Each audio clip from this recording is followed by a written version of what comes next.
Hello students, welcome back to our channel. Today we'll start with a very nice topic, or you can say with a very interesting topic of class 12 chemistry, which is general organic chemistry. This is something which you've already studied in standard 11th, but as time passes by आप कई सारे इसमें से चीज़ें भूल चुके होंगे already, कितने सारे इफेक्ट्स हैं. So we'll first of all revise the effects that we have already seen in class 11th, so that once we start with organic chemistry in class 12 you do not face any problem. All right, so let's start with our video now. First of all, जब भी हम कोई organic reaction करवाते हैं, ठीक है, whenever we proceed for any sort of organic reaction, there are two basic things. एक आपका यहाँ पे होता है ऑर्गेनिक रिएजेंट, लाइक कुछ भी आपने यहाँ पे रिएजेंट लिया, और यहाँ पे आपका आता है product which is quite similar to any other normal chemical reaction, right? This stands same for any other reaction too.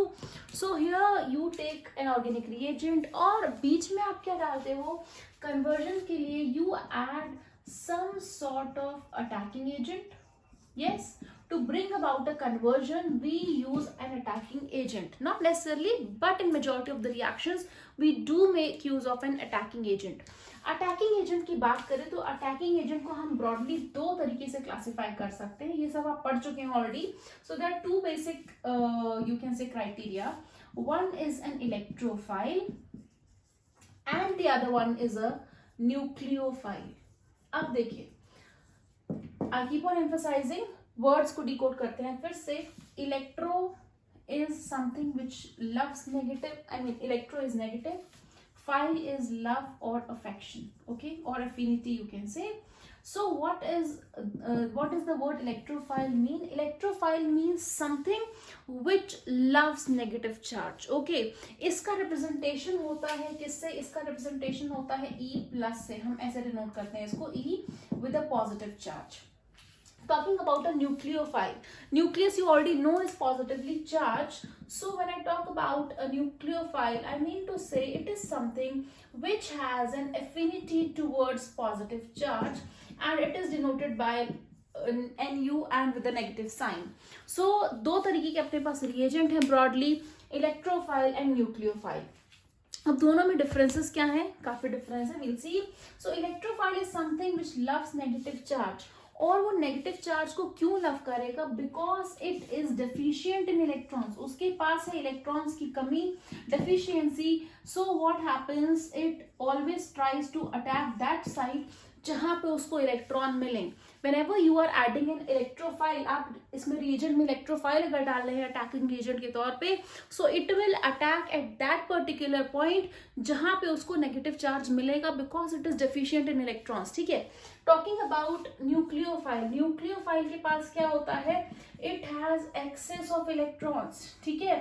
वो खुद negatively charged है, मतलब उस पर कहीं ना कहीं से थोड़ा negative charge है, and therefore it is having excess of electrons, so it will always attack at a place. ये अटैक करेगा आपका हमेशा डेफिशिएंट है इलेक्ट्रॉन्स पे, सो ये अटैक करेगा जहां पे उसको नेगेटिव चार्ज मिलेगा, ठीक है, वो साइट. ये अटैक करेगा न्यूक्लियोफाइल जहां पे उसको पॉजिटिव साइट मिलेगी, पॉजिटिव चार्ज मिलेगा. Nucleophile will go and attack at that particular place. ये मेजर डिफरेंस है. अब बात करते हैं इनकी क्लासिफिकेशंस की. सो इलेक्ट्रोफाइल भी दो तरीके के होते हैं, nucleophile are of 3 types. We will see that. Alright, so these are the two basic reagents which we use, an electrophile and a nucleophile. Talking about an electrophile, चलो देखते हैं. So electrophile, I already told you it has a deficiency of electrons. तो या तो आपका electrophile होगा positively charged, मतलब खुद ये पॉजिटिवली चार्ज है और इसको क्या चाहिए? इसको डेफिशिएंसी इलेक्ट्रॉन्स की, इसको इलेक्ट्रॉन्स चाहिए. सो एग्जांपल्स इंक्लूड, अगर आपका Cl+ हो, Br+ हो, they are already electronegative, highly electronegative है आपका halogens, and on top of that they are having a positive charge. So you can well imagine उसके लिए कितना ज़्यादा, मतलब वो इलेक्ट्रोफाइल कितना वो अटैक करेगा उस साइड पे. जैसे ही उसको कहीं पे नेगेटिव चार्ज मिलेगा, it will go and attack at that particular site. They are already electronegative, they are already electron deficient, and on top of that they are having a positive charge. So electrophile can be positively charged. At the same time, it can be neutral as well. Okay, neutral electrophile का बहुत अच्छा example है carbon dioxide BF3। अब CO2 में क्या होता है, CO2 में carbon is attached with 2 oxygens like this.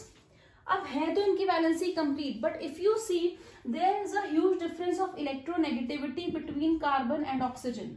So oxygen will always try to pull the shared pair of electrons towards itself and therefore it will start acting like an electrophile। वो उस जगह पे जाएगा जहां पे उसको electrons मिलेंगे। Same is the case with BF3। यहाँ पे भी क्या है, बोरॉन के साथ 3 फ्लोरीन है, फ्लोरीन ऑलरेडी इज इलेक्ट्रोनेगेटिव, वो इलेक्ट्रॉन्स को अपनी तरफ खींच के रखेगा and therefore these are electrophiles. Okay, it can be positively charge, at the same time it can be neutral also in some cases. Talking about a nucleophile, अब देखते हैं न्यूक्लियोफाइल कितने तरीके के हो सकते हैं। सो न्यूक्लियस लविंग है, ठीक, यानी इसके पास क्या है, एक्सेस ऑफ इलेक्ट्रॉन्स है, इसको देने हैं। So it can B negatively charged, right, negatively charge है, उसके पास इलेक्ट्रॉन्स एक्सेस में है, वो डोनेट करेगा या उसी साइड पे जाके अटैक करेगा जहां पे उसे पॉजिटिव चार्ज मिल रहा होगा। सो एग्जांपल्स इंक्लूड OH-, ठीक है, ये क्या है आपका, this will act like a nucleophile, उसके पास एक्सेस है इलेक्ट्रॉन्स का, it will go and attack at that particular site जहां पे उसको क्या मिलेंगे, पॉजिटिव चार्ज मिलेगा, राइट, और यू कैन से प्रोटॉन्स या न्यूक्लियस मिलेगा। So it can B negatively charge sometimes in certain cases. Ammonia में अगर आप देखेंगे जो नाइट्रोजन है it is attached with 3 hydrogens. अब नाइट्रोजन के पास होते हैं 5 इलेक्ट्रॉन्स, राइट, तो 3 तो उसने शेयर कर लिया हाइड्रोजन के साथ, still it has 2 loan pair of electrons, और इसीलिए ये क्या है, although it is neutral it will still act like a nucleophile, उसके पास इलेक्ट्रॉन्स हैं अभी भी। Even water is a neutral nucleophile. इसके अलावा जो तीसरी कैटेगरी है वो आप डिटेल में पढ़ेंगे अपने चैप्टर कोऑर्डिनेशन कंपाउंड्स में, एंड उसको हम क्या कहते हैं, they are called as ambident. Like आपने सुना होगा 2 तरीके के लोग होते हैं, they are introvert, extrovert, and now new term has come, they are ambivert also। so ambivert is they behave depending upon the situation, कैसे situation है, ठीक है। सो एम्बीडेंट को एम्बीवर्ट से याद रखना ना। एम्बीडेंट में क्या है, इनके पास होती हैं 2 attacking sides, means they both can attack, ठीक, ऐसा नहीं है कि जैसे इसके केस में बात करें, यहाँ पे नाइट्रोजन विल अटैक, राइट, यहाँ पे Cl+ विल अटैच, लेकिन यहाँ पे एम्बीडेंट के केसेस में क्या होता है कि इनके पास ऐसी साइड्स हैं, let's talk about a cyanide molecule CNA, ठीक, यहाँ पे कार्बन ट्रिपल बॉन्ड से जुड़ा हुआ है नाइट्रोजन से, बट कार्बन के पास भी है क्या, 1 इलेक्ट्रॉन एक्स्ट्रा, और नाइट्रोजन के पास है 2 इलेक्ट्रॉन्स एक्स्ट्रा। अब ये चाहे कार्बन अगर इसे कहीं पे जाके न्यूक्लियोफाइल पे अटैक करना है, इसे कहीं पे जाके लेट्स से अगर न्यूक्लियस पे अटैक करना है, it is a nucleophile, ambident nucleophile. So ये क्या करेगा, हो सकता है ये कार्बन भी जाके अटैक कर ले, and there is a probability कि नाइट्रोजन भी जाके अटैक कर सकता है वहां पे, because it is having 2 sides, जहाँ पे ऐसी जगह है जहाँ पे 2 जगह इलेक्ट्रॉन्स प्रेजेंट है, कार्बन के पास भी, नाइट्रोजन के पास भी। सो इन सच केसेस जो ऐसे आपके न्यूक्लियोफाइल हैं उन्हें हम कहते हैं क्या, एम्बीडेंट nucleophile. So this is the basic difference between an electrophile and a nucleophile, and now we will talk about reaction intermediate। So वो देखते हैं वो क्या चीज है। Whenever an organic reaction is carried out, ठीक है, अब आप बहुत सारे रिएक्शंस आपने पहले भी पढ़े होंगे, डायरेक्ट कन्वर्जन नहीं होता, बीच में एक अनस्टेबल प्रोडक्ट फॉर्म होता है। अनस्टेबल प्रोडक्ट जो होता है that is known as a reaction intermediate, इसको हम बोलते हैं रिएक्शन इंटरमीडिएट। जो रिएक्शन पूरी तरह से प्रोसेस कंप्लीट नहीं हुआ है, बीच में बना है, and that is called as a reaction intermediate. We will see कितने तरीके के होते हैं। सो आपने पढ़ा होगा, 1 is carbocation, we will see the examples too। then you have carbanion, then you have carbene, you have nitrene, and then there are free radicals। So these are the 5 basic types of reaction intermediates which you will see। So you have a carbocation, carbanion, then there is carbene, nitrene and free radical। अपने syllabus में आपको usually कार्बोकटाइन देखने को मिलेगा, carbanion देखने को मिलेगा, carbene शायद 1-2 जगह पे, नाइट्रीन शायद 1-2 जगह पे मिले, but free radical, carbocation and carbanion are very prominent throughout the organic chemistry. First thing is carbocation. Carbocation, carbo मतलब कार्बन, कटायन मतलब positive charge. So carbon with a positive charge is carbocation, let's assume कि एक molecule है, मान लो ये CH3CH2Cl का, and let's assume अगर ये बॉन्ड टूटता है, so what will happen in that case, chlorine will take the shared pair of electrons with it, क्योंकि क्लोरीन इससे बहुत ज्यादा इलेक्ट्रोनेगेटिव है. In that circumstance, carbon will acquire a positive charge, and a carbon with a positive charge is known as a carbocation.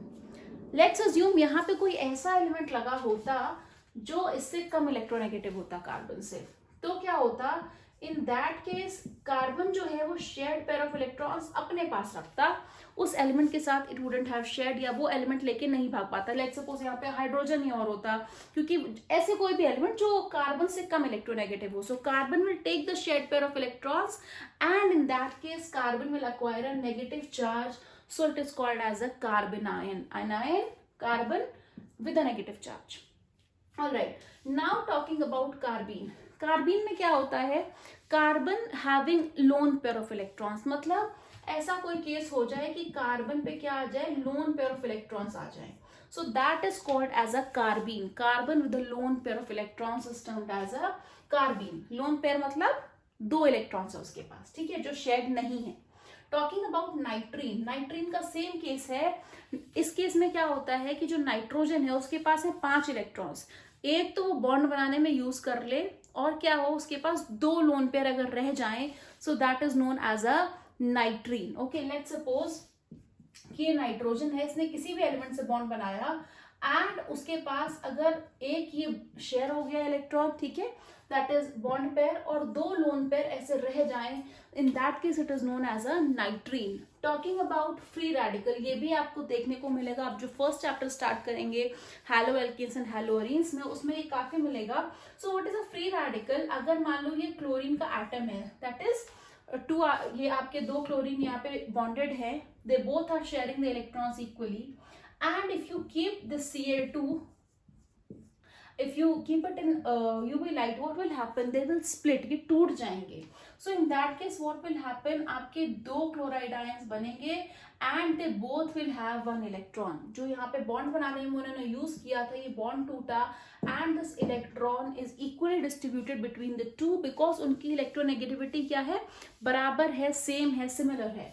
So what will happen, it is depicted like this, Cl with a dot, right, on top. So such ions are known as free radicals. You will come across carbocations in many of the reactions, carbanions as well as free radicals.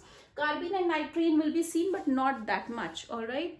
After this lecture, we will start with the electronic effects. अब इनकी वजह से कुछ effects generate होते हैं. We will see in the next lecture what is inductive effect, what is electromagnetic effect, what is resonance, what is hyperconjugation. So we'll cover that in our next video. See you all. Take care. Bye bye.